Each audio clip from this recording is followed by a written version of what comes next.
तर मित्रांनो, CorelDRAW basic to ॲडव्हान्सच्या सीरीजमधला आजचा क्लास 36 आणि यामध्ये आपण पाहणार आहे ट्रान्सपरन्सी टूलमधील टेक्स्चर ट्रान्सपरन्सी आणि ब्लेंडिंग मोड, ते पण डिटेलमध्ये. तर तुम्हाला टूलबारमधील जो शेडो टूल आहे याचा खालचा टूल म्हणजे ट्रान्सपरन्सी टूल.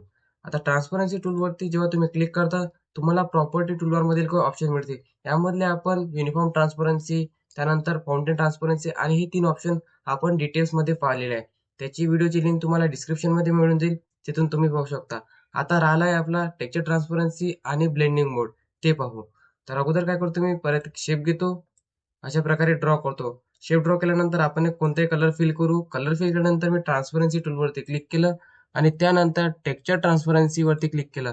जेव्हा तुम्ही टेक्स्चर ट्रान्सपरन्सी वरती क्लिक करता, तुम्हाला अशा प्रकारे त्यावरती टेक्स्चर पाहायला मिळते आणि यामध्ये तुम्हाला काही प्रिसेट मिळतात. याचा यूज करून तुम्ही अशा प्रकारे आपण ट्रान्सपरन्सी त्यावरती प्रोव्हाइड करू शकतो. अशा प्रकारे आपण ट्रान्सपरन्सी त्यावरती प्रोव्हाइड करू शकतो. आता त्याचा एक तुम्हाला व्ह्यू सांगतो कुठे करायचा. समजा आता मी किती इमेज घेतलाय, याला काय करतो मी कंट्रोल डी करून डुप्लिकेट केला आणि अशा प्रकारे आपण साईज केली. असा एक कोणताही तुम्ही इमेज घेतला आणि आपण काय करू, एक शेप घेऊ. अशा प्रकारे काय केलं मी, यावरती एक रेक्टेंगल आपण ड्रॉ केला आणि त्यामध्ये आपण समजा असा रेड कलर फिल केला. रेड कलर फिल केल्यानंतर मी काय केलं, ट्रान्सपरन्सी टूलवरती क्लिक केलं आणि त्यानंतर टेक्स्चर ट्रान्सपरन्सी वरती क्लिक केल्यानंतर तुम्हाला अशा प्रकारे आपल्याला त्यावरती जो ट्रान्सपरन्सी इफेक्ट आहे तो देता येतो. यामध्ये तुम्हाला खूप काही आहेत, त्यामध्ये तुम्हाला जो सुटेबल राहील तो तुम्ही अशा प्रकारे त्यावरती इफेक्ट देऊ शकता. आता असा मी जो इफेक्ट दिलाय त्यामुळे दिसते आपल्याला असा कलर सारखा एक इफेक्ट यावरती आलेला दिसतो. अशी तुम्ही आणि बाकीचे प्रॉपर्टी टूलबार मधील ऑप्शन आपण मागच्या क्लासमध्ये पाहिले, तर तुम्ही ते पाहून घ्या. तर अशा प्रकारे आपण इथे टेक्स्चर ट्रान्सपरन्सीचा यूज करू शकतो आणि इथे एक ऑप्शन दिसते आपल्याला सॅम्पल. यामध्ये तुम्हाला जेव्हा तुम्ही कोणत्याही यामधलं जे प्रिसेट आहे ते तुम्ही सिलेक्ट करता, तुम्हाला त्याच्या रिलेटेड काही सॅम्पल मिळतील. आता मी यावरती क्लिक केलं सेम, त्यानंतर सॅम्पल वरती क्लिक केलं, तर अशा प्रकारे आपल्याला जे आहेत ते सॅम्पल आपल्याला इथे पाहायला मिळतात. आता एक महत्त्वपूर्ण आणि ट्रान्सपरन्सी टूलमधला मोड तो म्हणजे ब्लेंडिंग मोड. त्याचा यूज कसा करायचा ते आता पाहू. आता ब्लेंडिंग मोडचा ऑलमोस्ट यूज आपण जेव्हा बॅनर वगैरे डिझाइन करतो, तेव्हा आपल्याला त्यावरती जो लाईट इफेक्ट राहतो त्याला जर आपल्याला ब्लेंड करायचा असला, तेव्हा आपण ब्लेंडिंग मोडचा यूज करतो आणि तो तुम्हाला ट्रान्सपरन्सी टूलमध्येच मिळतो. जेव्हा तुम्ही ट्रान्सपरन्सी टूलवरती क्लिक करता, तुम्हाला प्रॉपर्टी टूलमध्ये जो मर्ज मोड आहे तो म्हणजे आपला ब्लेंडिंग मोड. आता याचा आपण एक यूज करून मी तुम्हाला सांगतो. हे काय केलंय, मी एक इथे इमेज घेतला. आता बॅनरमध्ये अशाच प्रकारचे काही इमेज आपल्याला दिसतात.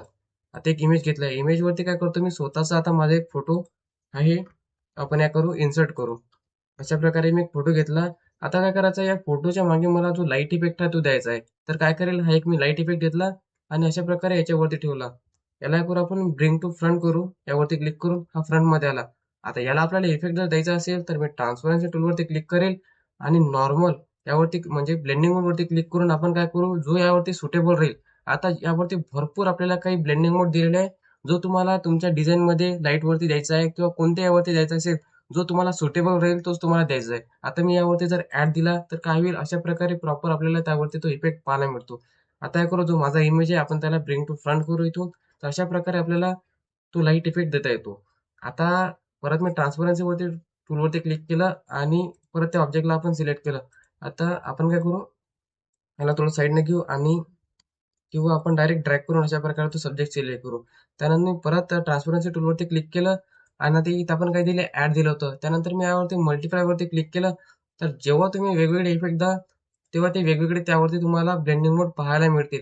यावरती तुम्हाला डिझाईनच्या नुसार जे ऑप्शन आहेत ते चूज करावे लागतील. याला मी कंट्रोल झेड करतो. आता मी जो हा इफेक्ट दिला तो ऍड आहे, कारण हा बरोबर यावरती ऍड झालाय, त्यामुळे मी तो ऍड इफेक्ट घेतलाय. तुम्ही यामधला जो तुम्हाला सुटेबल राहील डिझाइन मध्ये तो तुम्ही इफेक्ट घ्यायचा आणि यावरती थोडी प्रॅक्टिस करावी लागेल, तेव्हाच कुठे या ऑप्शनचा तुम्ही प्रॉपर यूज करू शकता. आणि इझी आहे, यामध्ये काही आपल्याला जास्त काही पाहायचं नाही आणि याच्या रिलेटेड काही प्रॉपर्टी टूलमधील काही ऑप्शन आपल्याला दिलेले नाही आहेत.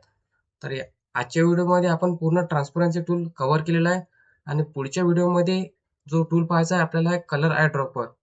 तर आय होप तुम्हाला समजलं असेल आणि काही डाऊट असेल तर कॉमेंटमध्ये नक्की सांगा आणि चॅनलला सबस्क्राईब करायला विसरू नका. तर चला भेटूया मग आपण पुढच्या व्हिडिओमध्ये.